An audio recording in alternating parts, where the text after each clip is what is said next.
Darne de bonite à la roche. Voilà la darne de bonite de 700 grammes qui est arrivée. Donc ça marche aussi sur du thon. Donc on vous les livre souvent en un gros morceau. Ce qu'on va faire, c'est qu'on va trancher en 2 ou en 3 cette darne. Faire gaffe parce que la bonite, c'est un poisson un peu fragile. Pareil sur les thons, faut pas y aller trop fort. Donc voilà, je tranche à peu près 1-2 cm. Trop fin comme ça va faire de la charpie. Faut au moins qu'on soit à 1 ou 2 cm. Là, j'arrive sur l'arête. Et vous voyez. Voilà pourquoi il ne faut pas faire des morceaux trop fins. Et celle-là, donc là, je vais juste faire en 2 morceaux parce que sinon, je pense que je vais refaire la même chose. Ce que j'essaye de faire, c'est d'aller attaquer en priorité le haut, quitte à faire un peu le tour sur toute la chair. J'enlève la nageoire pour pas qu'elle me gêne. Et à la fin, mettre un coup un peu plus fort de couteau. C'est un peu le piège avec la bonite, c'est que c'est très fragile. Et maintenant, on va aller passer en cuisine. Maintenant qu'on a coupé nos darnes, on va lancer la cuisson à la poêle. Donc on va mettre pas mal d'huile d'olive dans notre poêle. Ce qu'on va faire, c'est qu'en fait, on va utiliser la roche pour aller faire un petit lit et éviter que ça accroche. Donc je prends une première feuille ou deux que je vais mettre en témoin.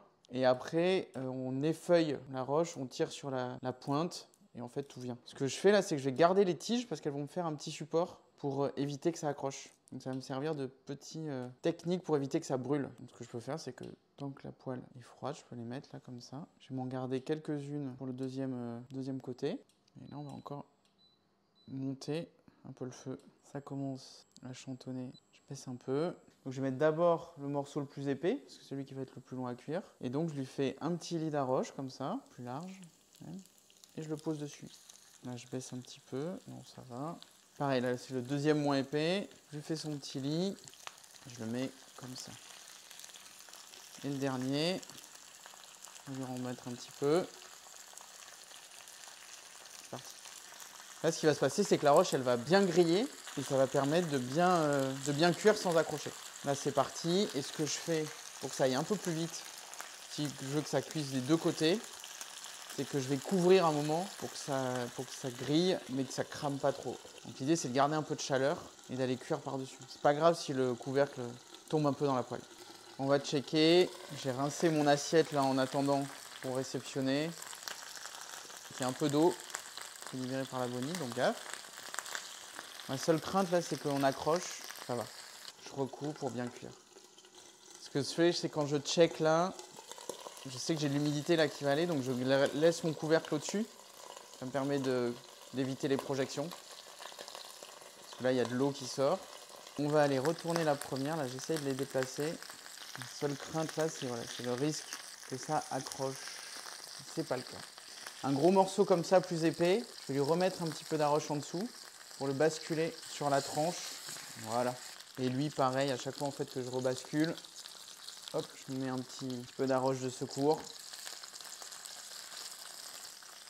Et ça n'accroche pas. Avec la roche, il n'y a pas d'accroche. Si vous aimez un peu rose à l'arête, vous pouvez même limite en laisser une comme ça, qui va cuire bien sur la tranche. C'est juste qu'on vous montre comme ça avec l'évolution de la cuisson, quoi. Et là, ça commence à direct prendre la couleur. Celle-là, typiquement, là, je peux la laisser vraiment comme ça, et elle va être quasiment prête, posée contre elle. Celle qui m'inquiète le plus parce qu'elle est un peu épaisse. Là, je sens que ça accroche un peu en dessous.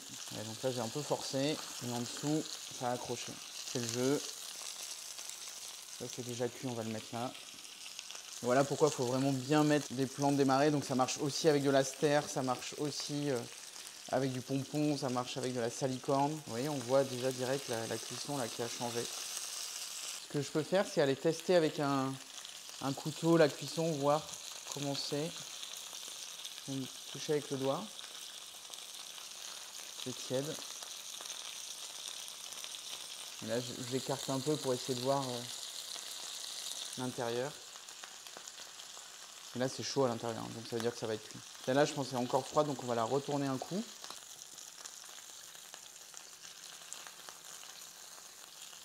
Donc là, j'ai la peau qui est accrochée parce que j'ai pas mis assez d'arroche en dessous.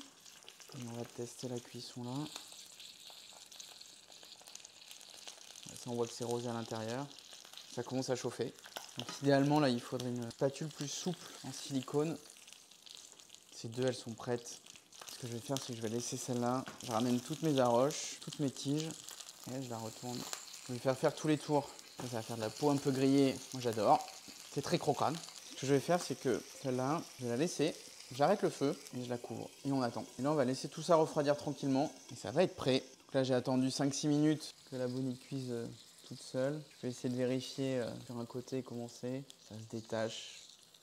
Moi, j'aime bien comme ça. Là, ça va être chaud et un peu cru au milieu. Je vais la laisser reposer un petit peu une dernière fois. Là, une fois que ça a refroidi, on peut commencer un peu à la retourner pour terminer. Je vais essayer de ne pas la mettre sur cette partie-là qui la chair exposée, ça va accrocher. J'aurai trop de surface qui va être fragile. Et là, on est bien. Et ben, il n'y a plus qu'à manger. Coupé? Couper. Allez, c'est parti.